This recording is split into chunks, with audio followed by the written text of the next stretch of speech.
What if clothing wasn't universal? The untold human story. Why some communities live nude today. Context, culture, and respect. Viewer discretion advised. In the quiet corners of our planet where the rhythms of nature still dictate the pace of life, human communities exist in ways that may seem unfamiliar to many. Imagine a riverbank, bathed in the soft light of dawn. The air is warm and humid, alive with the sounds of insects and birds. Here, people move with a quiet grace, their bodies unadorned by clothing, integrated into the landscape among ancient trees. This scene, so different from the bustling, clothed world of cities, invites us not to judge, but to understand. It is a chance to learn about the vast and varied tapestry of human culture, with curiosity and with respect. Up next, the surprising origins of clothing. For many, clothing is an essential part of daily identity and social interaction. Yet for some groups, the absence of clothing is simply a state of being as normal as breathing the air or feeling the sun on one's skin. This essay seeks to explore the reasons behind this choice. We will journey through history, climate, culture to understand why some communities have lived with little or no clothing. Our approach is gentle inquiry, aiming to see the world through their eyes. To comprehend this, we set aside assumptions and open ourselves to different perspectives. Well, let us begin. Long before woven fabrics, our earliest ancestors lived in direct contact with their environment. For much of human history, clothing was not a universal necessity. In warm African climates, thermal insulation was minimal. The primary concerns were protection from the sun's rays, sharp vegetation, and insects. They adorned with ochre or clay or simple coverings from leaves and grasses. Animal hides were used for specific purposes. True stitched garments appeared later, using bone needles, driven by migrations into colder, harsher climates.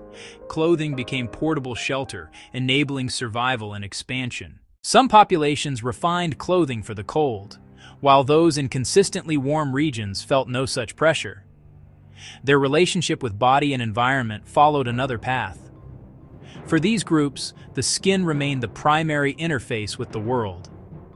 Cultures evolved without a need to conceal the body for warmth or for later social decorum that emerged elsewhere. When we see communities today with very little clothing, we witness an ancient continuity. Not a rejection of modernity, but preservation of what works, a living link to humanity's elemental past. Culture is a branching tree with many valid expressions of adaptation and ingenuity. Climate, comfort, and clever adaptations. The Earth's climate shapes human behavior. Temperature, humidity, weather patterns. Clothing levels often respond directly to local conditions. Near the equator, constant heat makes heavy clothing a hindrance. Fabrics can trap heat and moisture, leading to overheating and discomfort, and even skin ailments in humid climates. Minimal clothing is a sensible adaptation. Letting the skin breathe regulates temperature naturally. Comfort and freedom aid daily tasks: hunting, fishing, gathering. Beyond climate, the choice is embedded in culture. Culture is a shared system of beliefs, values, and practices. In many Western-influenced societies, the naked body is privatized, linked to shame or intimacy. Elsewhere, the body is viewed as natural and integral, no more shameful than a face. Nudity can be the default state.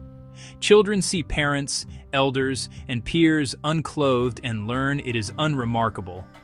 Modesty exists, expressed through posture, gestures, context, and life stages. Everyday nudity is not framed as a violation.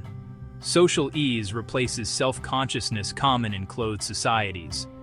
Focus rests on actions, words, and character, not on clothing. Spiritual dimensions of nudity. For many cultures, beliefs and practices give the body spiritual meaning. In animist or pantheistic traditions, the divine is in nature. The human body is a sacred creation: trees, rivers, animals. Clothing may be seen as a barrier to spiritual forces. Nudity can express humility, purity, and oneness. In rites of passage, weddings, or funerary practices, context transforms meaning. A ritual bath may symbolize rebirth, vulnerability, and truthfulness. It strips away status and marks solemn purpose. This is a spiritual language of the body, misread if viewed as shame or sexuality. Next, daily life change and resilience. Daily life favors what is practical and comfortable. Loose garments can snag and make noise. The body moves with stealth. In water livelihoods, minimal cloth dries fast and reduces drag. Tasks in warm climates are easier without heat and restriction of layers. Hygiene centers on the body, daily bathing, local cleansers, ash. Encounters with explorers, missionaries, and traders brought change. New standards of modesty arrived, sometimes causing shame in humid contexts. Some adopted clothing situationally. Others resisted to preserve identity. Cameras can objectify or offer dignified voice with consent. Younger generations balance heritage with modern life, finding their own paths.